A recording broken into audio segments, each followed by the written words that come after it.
예, 안녕하세요. 세뇌탈출입니다. 저희는 지금 세상이 많이 바뀌고 있다. 엘리트와 민중 사이의 그 차이, 장벽이 사라지고 모든 사람이 잠재적 엘리트가 되고 모든 사람이 잠재적 민중이 되는 그러한 시대로 접어들고 있다. 이런 말씀을 여쭤왔습니다. 지난주에 미국 주식시장에서 벌어진 일이 그것을 단적으로 보여주는 케이스라고 생각이 됩니다. 그래서 오늘은 그 일을 중심으로 이 엘리트와 민중 사이의 그러한 그 관계가 어떻게 변하고 있는지 굉장히 빠르게 변하고 있습니다. 그것을 설명드리겠습니다. 이는 글로벌리스트, 친중 글로벌리즘, 그야말로 전 세계적 규모의 엘리트인데 그 엘리트들에 대한 우리 세계 여러 나라의 가치지향 주권국가를 구현하고자 하는 애국 민중, 여기에도 고스란히 적용되는 얘기입니다. 자, 먼저 자율구독료 말씀 부탁드립니다. 신한은행 140-012-108493 주 백모 프로덕션입니다. 참으로 어려울 때인데도 꾸준히 도와주셔서 백모 세뇌탈출 뚜벅뚜벅 진행할 수 있습니다. 감사합니다. 먼저 미국 주식시장에서 무슨 일이 벌어졌는지 잠시 살펴보기로 하죠. 개미들의 혁명입니다. 개미들의 반란, 개미혁명. 이 개미들이 해치펀드의 공매도, 숏 스쿠징에 대항해서 일을 벌였습니다. 참고로 저는 주식을 이때까지 한 번도 해본 적이 없습니다. 성격의 긴장이 심한 타입이라 그걸 못 감당하는 겁니다. 주식 그 가격 변동 들여다보고 뭐 이렇게 되면 너무 몰입되고 겁이 나서 못합니다. 이 개미들이 해치펀드의 공매도에 대항을 했습니다. 그러니까 주식 가격이 일주일 남짓 사이에 20배 정도 올랐습니다. 그에 따라서 관계됐던 해치펀드들이 약 25조 원을 날렸습니다. 이때 공매도라는 것은 주식을 현물로 빌려서 팔아요. 현금이 생기죠. 그 다음에 주식 가격이 떨어진 다음에 떨어진 가격으로 빌린 만큼의 주식을 삽니다. 그래서 현물로 갚아요. 그러면은 그 차액만큼 이익이 남겠죠. 주식 가격이 떨어진다는 전제 아래 이렇게 주식 가격이 이 회사는 떨어질 것이다. 예를 들어서 백모 프로덕션, 주식회사 백모 프로덕션이 상장되어 있는데 주식회사 백모 프로덕션이 여차저차한 약점이 있어서 앞으로 주식 가격이 많이 떨어진다. 이렇게 평론이 나오고 그 다음에 그것을 중심으로 해서 몇 개의 굵직굵직한 해치펀드들이 스크럼을 짜서 작전에 들어가는 겁니다. 그래서 주식 가격을 떨어뜨리는 거죠. 주식을 빌려서 팔아가지고. 이걸 이제 해칭이라 그러는데 해칭은 사실 그렇게 나쁜 얘기가 아닙니다. 우리는 이제 해칭을 이제 투기로 보기 때문에 나쁘다라고 하죠. 장기적으로는 가격을 안정시키는 긍정적 효과가 있습니다. 시장의 모든 일이 그렇듯이 항상 긍정적 얼굴과 부정적 얼굴을 같이 갖고 있습니다. 따라서 시장에서의 어떤 흐름은 기본적으로는 그 자연스럽게 놔두되 긍정적인 효과를 더 극대화시키고 부정적인 것을 극소화시키는 그런 방향이 되어야 됩니다. 예를 들어서 우리가 흔히 농산물 밭대기라 그러죠. 농산물 밭대기가 그 농산물 선물 시장 전형적인 해칭입니다. 그러면 농산물 밭대기가 꼭 나쁘냐? 아닙니다. 미리 태풍이 올지 가뭄이 올지 또 다른 뭐 병충해가 심해질지 모르는 상태에서 농민의 입장에서는 미리 팔았기 때문에 일정 부분의 안정적 수익이 보장이 되는 겁니다. 그러니까 해칭이 되는 거죠. 마침 근데 전국적으로 태풍이 와서 다 쓸려나가고 그 일대만 배추가 살아남았다. 그럼 그 일대를 그 선물로 사들인 밭대기 장사들은 떼돈을 버는 거죠. 그 세상 이치가 그런 겁니다. 그러면 해칭을 좀 이런 농산물 이 밭대기 거래 때문에 유통이 좀 왜곡돼 가지고 농민들이 많이 손해 본다. 그러니까 농산물 밭대기 거래를 다 없애야겠다. 이러면 시장 원리가 깨지는 거예요. 밭대기 거래 그냥 놔두고 농민들이 직접 출하를 할 수 있는 방법이 뭐야? 장기 융자를 좀 해주면은 농민들이 그때 좀 그 자금 압박 때문에 헐값에 팔아치우는 걸 좀 절약하겠네. 그 다음에 이거 농민들이 이게 연세들이 드셔가지고 수확을 잘 못하는 것 같아.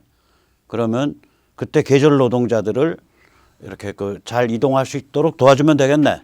뭐 이런 여러 가지 그 시장의 큰 그 흐름을 어기지 않고 옆에서 툭툭툭툭 해서 그 조금 더 바람직한 방향으로 해칭이 작용하도록 만드는 것.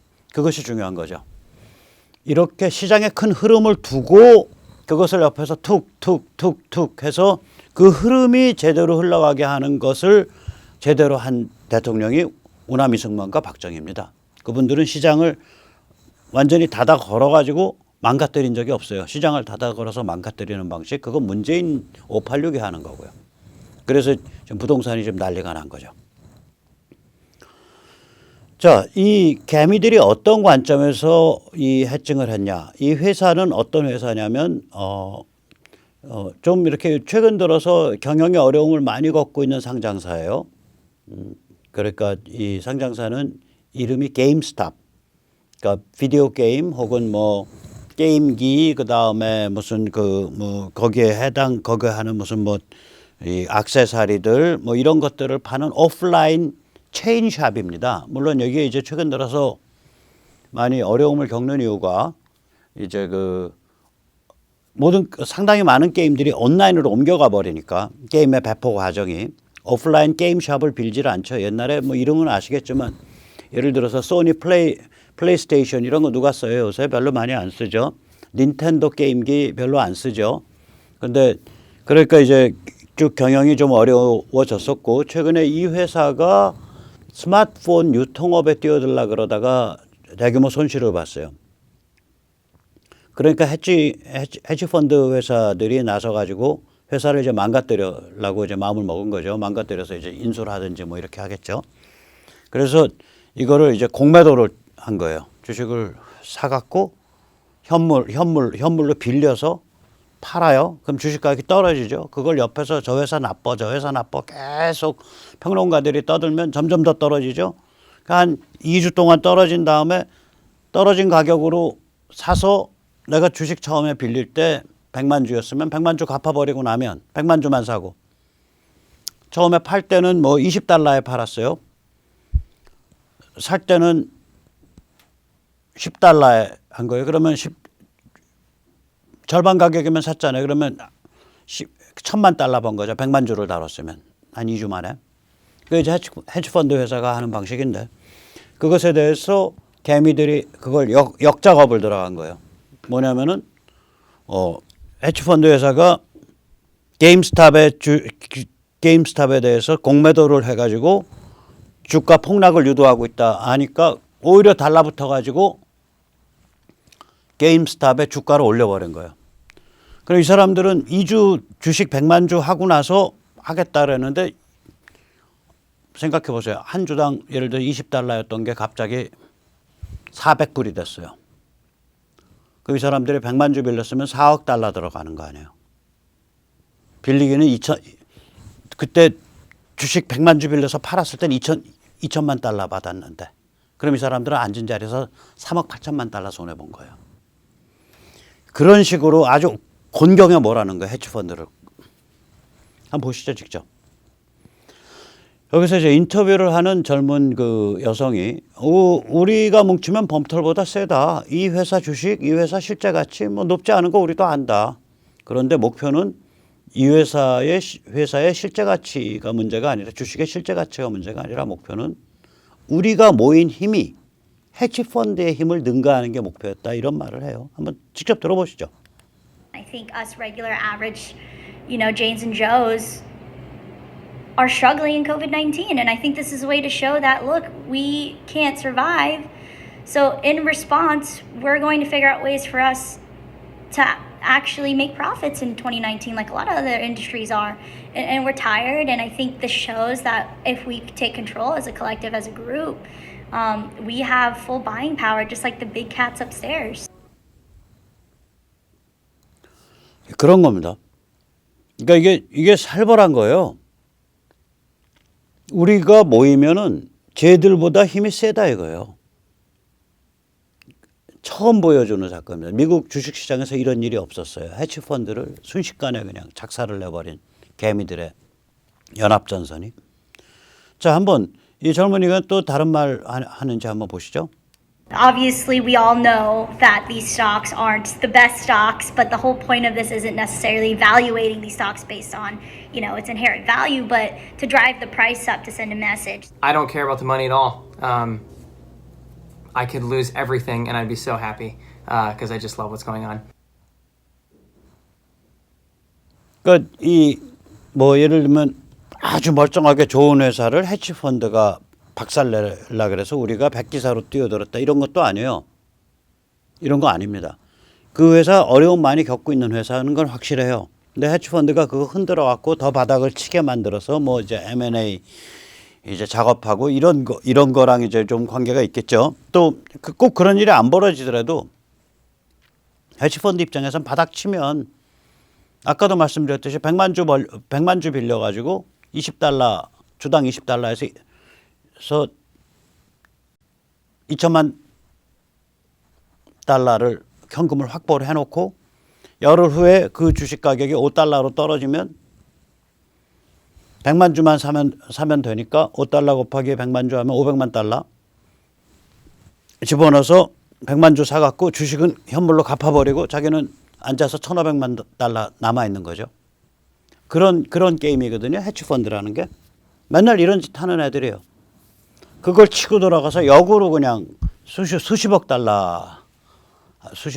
그러니까 20 빌리언이니까 우리 돈으로 얼마야? 20조 원. 200억 달러. 200억 달러 손해를 25조 원 손해를 보게 만든 거예요. 자, 이 젊은이들이 주로 주도를 했는데요. 젊은이 뭐 30대 이런 젊은이들이 이 젊은이들이 어떤 생각하고 있는지 한번 보시죠. 여기서 이제 문제가 된 게 뭐냐면 이 젊은이들이 이렇게 돈을 버니까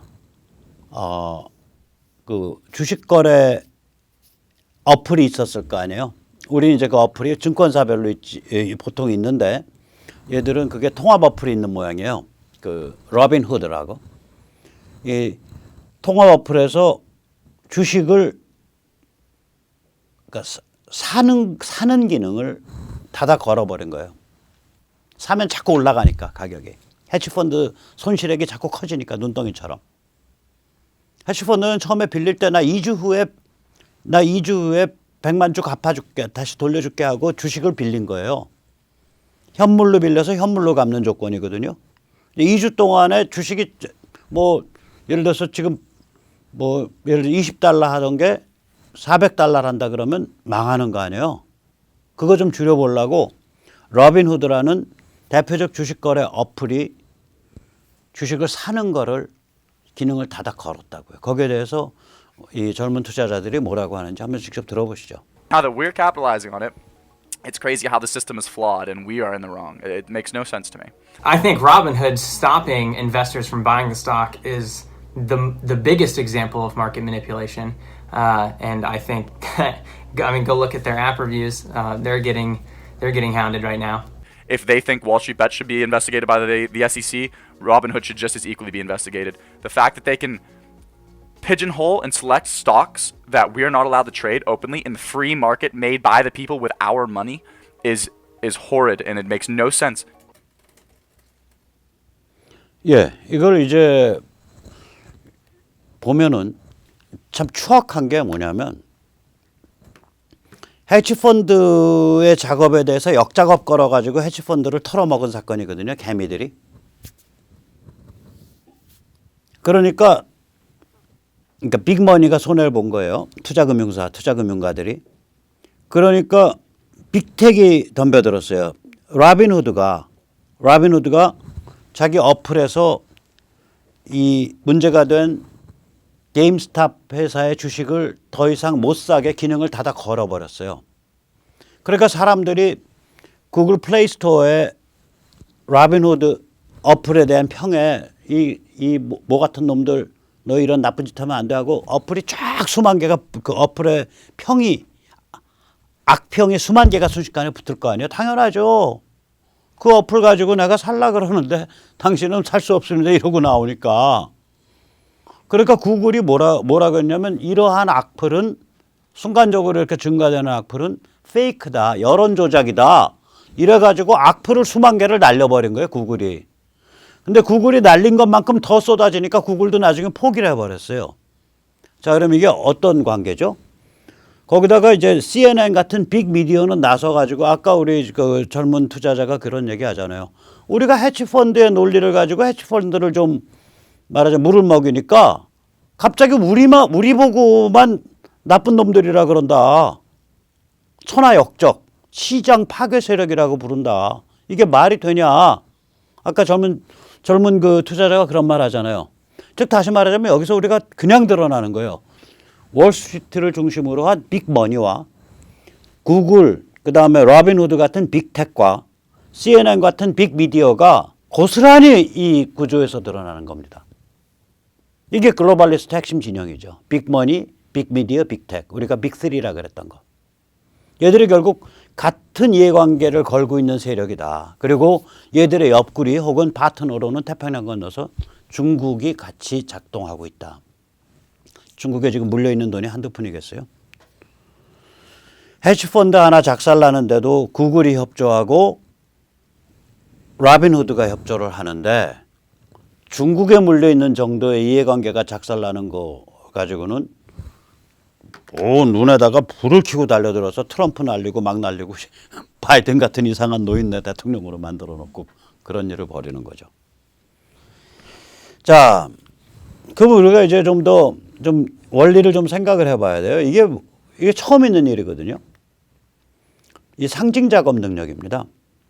심볼 오퍼레이션. 원래는 상징 조작이라고 표현들을 하죠. 인지 발달 심리학에서는. 저는 상징 조작, 그럼 뭐 없는 거 이렇게 막 조작하는 것 같아서. 상징 작업입니다. 심볼 오퍼레이션. 이거 번역어 잘못된 겁니다. 아마 일본 사람들이 번역한 걸 그대로 갖다 썼을 텐데 저는 우리나라 인지 발달 심리학 하시는 분들 번역어 수정 제안합니다. 심볼 오퍼레이션, 상징 작업. 인지 발달 심리학에서는 그 사람이 상징 작업 능력을 획득해서 어느 정도 완성되는 시기를 초등학교 한 4, 5학년 나이로 치면 12, 13살 무렵으로 봐요. 그 무렵이 또 마침 사춘기가 막 시작되려는, 그러니까 변성기가 막 시작되려는 무렵이죠. 이게 그렇게 보냐면 그 전엔 논리적 추론을 잘 못해요. 예를 들어서 이렇게 큼직하게 보이는 펑퍼짐한 그릇에 물을 채워놓고 이렇게 가느다란 관에 있는데 눈앞에 보이는 데서 펑퍼짐한 그릇 물을 가느다란 관에 옮겨놓고 나서 이렇게 물으면 어린이한테 너 큰 그릇에 있던 물이 많았던 것 같아? 아니면 요 가느다란 요 관에 있는 물이 많은 것 같아? 라고 물으면은 상징 그 작업 능력이 완성되기 전에는 상당수의 어린이들이 큰 그릇에 있던 물이 많다고 얘기를 해요. 착시를 믿고. 그러니까 보존이라는 개념을 모르는 거죠. 여기에 있던 물을 여기로 옮겨도 그 물의 부피는 변하지 않는다라는 추상적 사고를 못하는 거예요. 이제 그래요. 그러니까 이 상징 작업 능력이 보통 이제 사람으로 치면 한 4, 5학년쯤 이제 완성된다고 보통 얘기를 하는데 아마 요즘 애들은 좀 더 빨리 완성될 겁니다. 워낙 뭐가 이렇게 보고 배우는 게 자극이 많아서. 다시 말하자면 민중, 개미가 엘리트, 월스트리트의 투자금융가와 동일한 수준의 상징 작업 능력을 확보한 겁니다. 이때 상징 작업이라는 건 상징을 알아내고 짓고 나누는 일체의 과정입니다. 그러니까 상징은 이제 없던 데서도 나오지만 대부분의 경우에는 남이 해놓은 말, 남이 해놓은 글, 남이 만들어 놓은 뭐 동영상, 남이 만들어 놓은 음악, 남이 만들어 놓은 그림, 남이 만들어 놓은 조각에서부터 받아가지고 자기 그걸 다시 재해석하고 재구성해서 자기 걸 내놓는 거거든요. 그러니까 남이 하는 거를 받아들이는 거, 그러니까 수용이죠. 이걸 알아내기라고 저는 표현을 했고요. 그 다음에 그거에 바탕에서 자기가 하고 싶은 거를 만들어내는 거, 이걸 짓는다, 집을 짓는다. 짓기라고 좀 표현을 했고 그 다음에 그걸 자기가 해놓은 거를 다른 사람한테 보여주고 평을 듣기도 하고 뭐 이런 거죠. 그 소통이죠. 이거를 나누기라고 표현을 했습니다. 알아내기, 짓기, 나누기. 상징 작업은 이 셋 다예요. 이때 상징이라 하면 뭐냐면 우리가 말로 하는 말, 또 문자, 글, 텍스트, 또 그림, 소리, 영상 등 이 인간이 만들어내는 일체 오브젝트를 뜻하죠. 인간의 정신이 담긴, 마인드가 담긴 일체 오브젝트. 이 11,700년 동안 빙하가 이제 11,700년 전쯤에 끝났다고 지금 하는데 11,700년 동안 그 전에는 엘리트 민중 사이에 구분이 없었어요. 그 조금 이따 다시 말씀드릴게요. 전에도 말씀드렸지만 이 11,700년 동안 엘리트와 민중을 구별하는 구분선은 상징 작업 능력의 격차입니다. 상징 작업 능력의 격차예요. 예를 들어서 왜 이 그 조선의 왜 그 사대부들이 한글 사용에 반대했겠어요? 글은 자기들만 읽어야 되거든. 이 뭐 종이라든지 뭐 상것들이 글을 읽기 시작해. 말이 안 되는 거예요. 여자가 글을 읽어 말이 안 되는 거예요. 보통 여자는 글을 읽으면 안 돼요. 사대부 집안의 여자 뭐 우리 이율곡 선생의 어머니 같은 신사임당 같은 분이나 좀 글을 읽어야지. 웬만한 여자들은 글 읽으면 안 되는 거예요. 글 읽으면 생각이 복잡해져. 안 돼요. 그래서 이 노예는 더 말할 것도 없죠. 제가 한번 전에 말씀드렸지만 뭐 모든 노예 소유주들이 그런 건 아니지만 미국에서 노예 소유주들이 노예가 글을 읽는 걸 발견할 때 일반적으로 가하던 형벌 중에 하나가 뭐냐면 그 엽총에 넣는 그 굵은 납탄을 입 가득 때려 넣고 입을 이렇게 묶어버리는 거예요. 이거 못 토해내게. 그렇게 해서 몇 시간 두면 여기에 이제 작살나죠. 한번 해보세요. 여기 박살납니다. 여기 이 턱관절이. 그러니까 그 엘리트와 민중의 그 선을 네가 넘었다는 거에 대한 처벌이죠. 당연히 너무 잘 아시겠지만 이 읽고 쓰고 뭐 이런 거 셈하고 이걸 3R이라고 부르는데 Read, Write, Arithmetic 이거를 모든 사람들한테 가르쳐야 된다. 이게 이제 보통 교육이거든요. 초등학교의 목표인데 이 보통 교육, 그 보통이라는 건 보편을 뜻합니다. 유니버설입니다. 그러니까 보편 교육, 초등 과정에 보편 교육이 도입된 거는 현대국가 나폴레옹 이후에요. 그 전에는 그런 걸 생각을 안 했어요. 왜 골 아프게 사람들한테 가르치냐 이거죠. 뭐 대표적인 게 저거죠. 성경의 번역을 금지하잖아요. 성경은 신부님만 읽으시면 되지. 왜 보통 사람은 왜 성경 읽냐 이거죠. 성경 번역하면 처벌했죠. 그런 거예요. 엘리트와 민중의 구분선이 이런 거. 이게 몇 년짜리냐면 11,700년짜리입니다. 11,700년. 이게 굉장히 그 장벽이 높은 거예요. 근데 지금은 뭐냐. 누구든지 마음만 내키면은 공부를 할 수 있어요. 뭐 우리말로 공부하다가 부족한 것 같으면 영어 공부해서 영어 공부 일단 시작하면은 영어 공부가 되면은 백모의 장점은 뭐겠어요? 영어로 다 학습해서 거기서 뭐 다 여기저기 뽑아가지고 많이 하는 척하고 차려서 이렇게 항상 매일 차려 드리는 거잖아요. 별거 없는 거거든요. 사실 따지고 보면. 그걸 남들보다 빨리 남들보다 좀 깊게 이해할 능력이 있다는 거 외에는 별게 없는 거예요. 그리고 그 이해한 걸 제법 그럴듯한 스토리로 만들어서 제시할 수 있다는 거 외에는 별게 없는 거예요. 그게. 그 백모 사례에서도 보시면 아시겠지만 본인 마인드와 시공간의 문제예요. 지금은 엘리트냐 아니냐는 엘리트냐 민중이냐는 자기가 스스로 나 인격이 있는 사람이야. 나 자존감이 있는 사람이야. 나 긍지가 있는 사람이야 하면 벌써 엘리트의 길로 접어드는 거예요. 단지 이제 그때 그 사람이 그 시공간, 그 인연을 만나면은 남들이 다 인정하는 엘리트인 거고 그 못 만나면은 그냥 잠재적 엘리트, 겉으로 보면 민중. 그 상태로 사는 거예요. 아주 멋있는 세상이죠. 왜 이제 우리가 이제 다른 말로 표현하면 이 최고 수준의 상징 작업이 초고속으로 보편화된 거예요. 이 최고 수준이 중요합니다.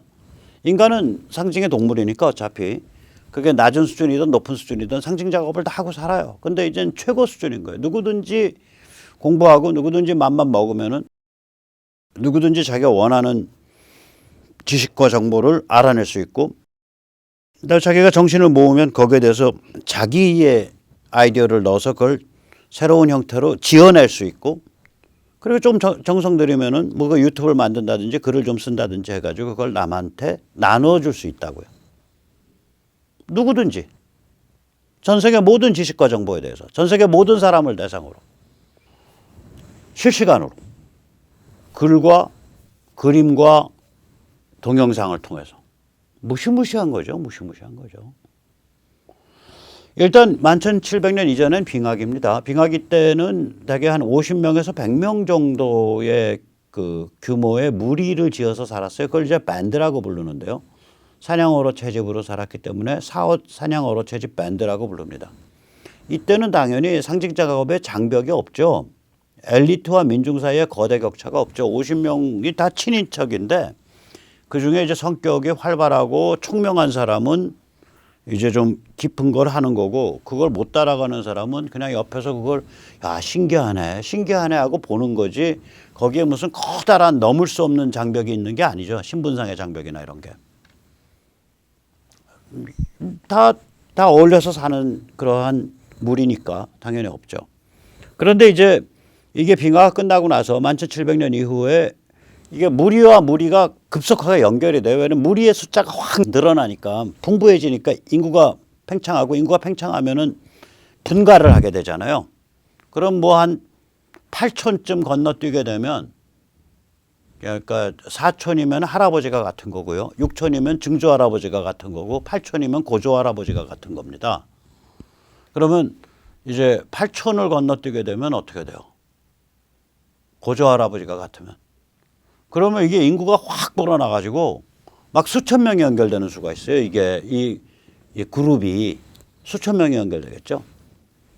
그러니까 무리와 무리가 이렇게 대규모로 연결이 되는 상태가 되니까, 그리고 그게 한 무리가 차지하고 살아야 되는 그 범위가 좁아지죠. 좁아지니까 이게 왜냐면 물산이 풍부하니까 좁은 범위에서도 이제 살 수가 있고, 그렇게 되니까 뭐 예를 들어서 내 하루 거리 혹은 이틀 거리 약 80km, 반경 80km, 반경 100km에서 연결될 수 있는 무리 부족이 되는 거죠. 부족이 뭐 수천 명 단위 이렇게 되는 거예요.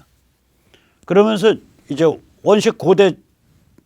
거대 원시 종교 네트워크가 나오죠. 제가 그 괴베클리 태페 유적 같은 거 보여드렸잖아요. 그게 11,000년 전이거든요. 차돌맹이하고 사돌맹이 가지고 석회암 깨서 근사한 높이 6m, 7m짜리 기둥 만들고, 그 기둥에다가 온갖 동물, 온갖 곤충 다 새기고, 그런 거 한 2개 세워놓고 그걸 다시 뭐 한 반경 5m 정도, 7m 정도의 원으로 담벼락 싸서 원형 공간 안에 놓고, 바닥은 다시 또 돌멩이 잘 깔아가지고 잘 다져서 깔아서 바닥은 이 맨질맨질하게 만들고, 그 원을 한번 쌓아놓고, 그 다음에 그 바깥에 또 원 또 쌓아요. 한 반경 한 8, 9m, 10m짜리. 그 다음에 한 반경 16m짜리 원 또 한 번 쌓아요. 그러니까 원을 3겹 쌓고 가운데 이렇게 큰 기둥 2개. 기도소죠. 기도소예요, 기도소. 이런 거를 차돌만 가지고 만든 거예요. 그러면 그거 만드는 과정에서 이제 그 달라붙어 있는 이제 인구 한 2,000명짜리 거대 네트워크, 뭐 이런 그 무리가 한 50개 연결된. 그래서 야, 너희 네트워크마다 남자들 5명씩 보내. 그래 250명이 달라붙어 있는 거예요. 그 사람들 먹어야 될 말린 뭐 산딸기, 그 다음에 그 야생 무슨 그 사슴 잡아가지고 육포 뜬 거, 이런 건 이제 계속 각 무리에서 보내주는 거예요. 그럼 그 사람들은 사냥 같은 거 안 하고 계속 그 일만 하는 거죠. 이런 거예요. 자, 그럼 이걸 지도한 지도자가 있다고요. 지도자가 있다고요. 그때부터 엘리트와 민중 사이에 거대 격차가 순식간에 벌어진 거예요.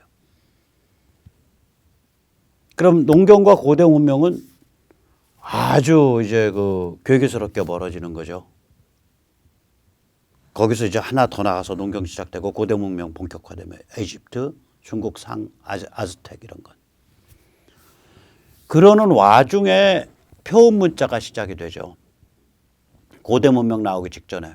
이게 5,500년 전 수메르에서 시작됩니다. 우리 쐐기 문자라고 하는 거. 쐐기 문자가 표음 문자거든요. 자음만으로 이루어진 표음 문자입니다. 이때 오직 중국만은 괴기스러운 상형 신성 문자로 나가죠. 중국이 거의 유일한 상형 문자입니다. 금요일에도 말씀드렸지만. 자, 그럼 여기까지 표음 문자 시작까지가 11,700년 전에서 5,500년 전까지 6,000년 걸린 거예요. 표음 문자에서부터 펄프 종이와 알파벳까지는 또 얼마 걸리냐? 4,000년. 4,000년이 뭐야? 네, 4,000년 걸립니다. 그 중간은 크게 차이가 없는 거예요. 그 중간에는 그 표음 문자를 뭐 이제 가죽에 쓰거나 아니면은 파피루스 종이 같은 데 쓰거나 아니면은 뭐 이제 저런 데 쓰는 거예요. 저기 뭐야 뭐 나무 쪼가리에 쓰거나 목간에 쓰거나 중간에 없는 거예요. 뭐 비단에 쓰거나. 펄프 종이를 왜 중시하냐? 펄프 종이 때문에 저게 확 늘어난 겁니다. 그래서 그 한 사회의 그 소비 수준, 생활 수준을 알 수 있는 굉장히 중요한 지표 중에 하나가 사람 한 명당 펄프 소비량이에요, 연간. 혹은 사람 한 명당 펄프는 이제 재활용되니까 사람 한 명당 종이 소비량이에요. 이 종이 펄프 종이가 언제 나오냐? 처음에는 나무로 못 만들었고요. 넝마로 만들었습니다. 면직물 넝마. 그러니까 쉽게 말하자면 우리 내복 같은 거, 런닝, 팬티 이런 거 면직물이잖아요. 그거 이제 다르면은 그 넝마만 따로 모아가지고 끓이면서 이제 찌우면 거기서 이제 그 펄프가 나옵니다. 우리가 구텐버그 인쇄기가 15세기인데요. 사실은 이 펄프 종이는 한 13세기쯤 나와요. 스페인에 살던 유대인들의 작품이고요. 저는 개인적으로 구텐버그 인쇄기보다 펄프 종이를 더 높게 평가합니다. 왜냐? 종이가 대량으로 만들어질 길이 없으면 인쇄기는 안 나왔다예요. 그리고 이제 우리가 뭐 금속 활자 인쇄기 있다, 뭐 그런 얘기 하는데 저는 알파벳 인쇄기 아니면 안 쳐줘요. 한자 금속 활자 해봐서 뭐하냐 이거지. 몇 명이나 읽는데. 표음 문자, 알파벳 인쇄기. 표음 문자 인쇄기예요. 저게 핵심이. 그러니까 종이와 표음 문자의 방점이 있는 거지 인쇄기의 방점이 있는 게 아닙니다. 그게 한 15세기면 이제 그 체제가 완성이 되죠. 그럼 이제 사람들이 일단 문자에 접근할 수가 있게 되는 거예요. 거의 그 이론적으로는 거의 모든 사람들이. 그러면서 이제 그 르네상스와 종교 개혁이 이제 확 오는 거죠. 그다음 보면 이제 신문, 라디오, 전화, TV 이게 이제 한 150년 세월에 걸쳐서 된 겁니다. 그러니까 1800년경부터 해서 1950년경까지 신문, 라디오, 전화, 텔레비가요. 그 중에서 이제 신문, 라디오, 이 텔레비 이런 것들을 매스미디어라고 부르죠. 이 매스미디어는 결국 뭐냐면은 아까도 말씀드렸지만 엘리트와 민중의 상징 작업의 그 장벽이 커요. 매스미디어 시대 때도요. 우리 어렸을 때만 해도 누가 뭐라 그러면 야 그거 신문에 나온 얘기야, 그거 맞는 얘기야 그랬어요. 그러니까 매스미디어가 어떤 진실이냐 아니냐를 그 구분짓는 굉장히 중요한 그 척도였던 거예요. 다시 말하자면 일반 민중의 입장에서는 매스미디어에서 다뤄진 건 진실일 거다라고 전제하는 거죠. 그래서 엘리트와 민중의 상징 작업 능력 장벽을 전제로 민주주의를 실현하는 수단입니다. 매스미디어라는 게. 그러니까 엘리트와 민중은 여전히 거리가 있는데 표는 민중이 갖고 있거든, 머릿수로는. 그럼 이거를 어떻게 통합해서 그래도 좀 그 꼴다운 모양새를 만드냐 민주주의로서. 그러면 매스미디어가 그거를 바람잡이 역할을 해줘야 되는 거예요. 그 매스미디어 그거 바람잡이 역할이라고요. 표를 가진 민중과 보통 이제 19세기 중후반이 되면 모든 이제 유럽과 미국에서 남성들이 다 표를 갖죠. 여성들은 20세기 들어서 가졌지만 그러면 이건 표를 가진 민중이죠. 엘리트는 따로 존재하고 그럼 둘 사이의 갭을 메꿔서 어떻게 민중이 막 그 쇠스랑 들고 나오고 막 총 가지고 나오지 않게 민주주의적인 그런 프로세스를 어떻게 연출해내고 만들 거냐 이럴 때 그걸 몰아가는 민중을 몰아가는 그 바람잡이 이 역할을 매스미디어가 해준 거예요. 그리고 나서 이제 PC가 1980년대에 나옵니다. 그리고 WWW 인터넷 이것이 1990년대 후반기입니다. 스마트폰은 2007년 애플 아이폰 기준, 삼성 안드로이드 폰 기준 2009년입니다. 그러니까 본격화된 건 2010년쯤으로 본격화되면 돼요. 그리고 지금 2021년 지금 현재 5G와 AI가 진행 중입니다. 그럼 우리가 제가 여기서 하나씩 꼽은 거 보세요. 처음에 빙하 끝나고 표음 문자 나오는데 얘 아까도 보셨지만 한 6,000년 걸리잖아요. 표음 문자 나오고 종이 펄프와 인쇄기 나오는데 4,000년쯤 걸려요. 그 다음 종이 펄프와 알파벳 인쇄기 다음에 신문 나오는 데는 얼마 걸려요? 400년밖에 안 걸려요. 신문 나온 다음에 라디오, 전화, TV 나오는 데는 얼마 걸려? 한 150년밖에 안 걸린 거예요. 그 다음에 라디오, 전화, TV 나온 다음에 PC가 나온 건 언제야? 30년 걸린 거예요. 천지사방에 PC를 다 연결하는 거는 언제 나왔어? PC 나온 다음에 한 10년밖에 안 걸린 거예요. PC가 1980년대 중반쯤 나오거든요. 일반화되기 시작한 게. 그때 애플이죠. 최초의 저걸 제대로 사업 모델을 만든 게. 그 다음에 PC 다음에 따따따 인터넷은 10년 걸린 거예요. 그 다음에 따따따 인터넷에서 이건 조금 오래 걸렸죠. 스마트폰이 본격화되기 시작하는 거 15년 걸려요. 따따따 인터넷이 1994년이고요. 스마트폰 본격화를 2010년 보면 그 15년 걸려요. 왜냐하면 무선이니까 이거는.